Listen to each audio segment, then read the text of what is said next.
Hi, welcome back to 7 Renovation Lessons Learned by a Financial Advisor, which is me, Luke Hanson, Director at My Financial Design. Today we're going to be looking at lesson number 5, on-site oversight. Some people don't have the luxury of living close by their renovation if it's an investment property. If you're living out of the property that you're renovating, you probably love the luxury of not living out of where the renovation's happening. But look, you can be on site as much as possible. It's a really good thing.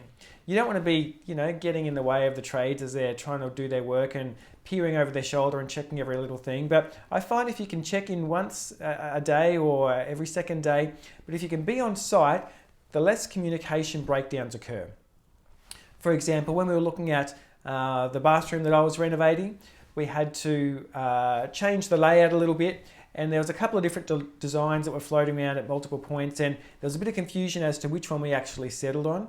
If I wasn't there at the time and kind of just having conversation and mentioning something, it kind of come up, oh, didn't you want this? Oh, no, I wanted that. And so just because we were able to work it out there on the day with, no dramas at all, but just because it was free-flowing conversation, we're able to get that sorted straight away rather than having to rectify a problem once it occurred later on within the renovation process. So being there, having that daily communication. If you're not on site, I encourage you to get your trades to send you photos of the work they've done and have that communication, a phone call, a series of text messages at the end of the day. It's so important to have that constant communication and talking through things as part of the daily checkup of what's going on.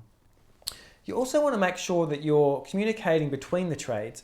So if you're not having a builder oversight everything, but you're engaging individual trades yourself and managing itself, you want to make sure that you're letting trades know, hey, the electrician came yesterday and this is the problems, or this is the things they've identified, or they'll be back on Friday and I'd like you to be finished up on Thursday, or really sharing and spreading that communication amongst the trades, because it's really up to you to make sure everything goes seamless. And if they're people who haven't worked together, for example, they may not have each other's phone numbers. But that comes back to one of those lessons earlier on, that if you can get trades who have worked with each other before and know each other and know how each other work and have got their phone numbers and they can kind of problem solve and workshop things amongst themselves, great. But if that's not the case, you need to be that person holding the glue together between all those trades. So make sure that you're on site to provide the oversight as much as possible. If not, do it remotely, but make sure you have that communication between you and the trades, and make sure that you're sharing the vision of what's going on and making sure everyone's updated along the way, because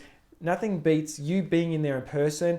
And the other thing is that I found for me, things cropped up along the way that I hadn't anticipated or thought of. This is the first renovation I've done, so you kind of can only anticipate so much, and it's not until you're there and go, oh, well, I wasn't expecting that, or I didn't know that, or didn't think about that if you're there noticing and seeing things, you get different ideas, and you can chat with people, oh, I was planning to do this, but now I can see that this is going to work a little bit better or different. You've kind of got those opportunities while you're there. So, for example, in the bathroom, we ended up hanging 2 towel rails instead of 1. And because I was there and kind of saw that, we're able to put the noggin behind there and support that, rather than just putting the second towel rail straight into gyprock and having it fall down in 6 months' time or 12 months' time. So they're the little things, the little 1%ers that if you're on site for, you can see, you can adjust along the way, and it's going to make a great product at the end of the day, because you've been there to really add your little view and vision and making sure everything's coming together with the little details day to day.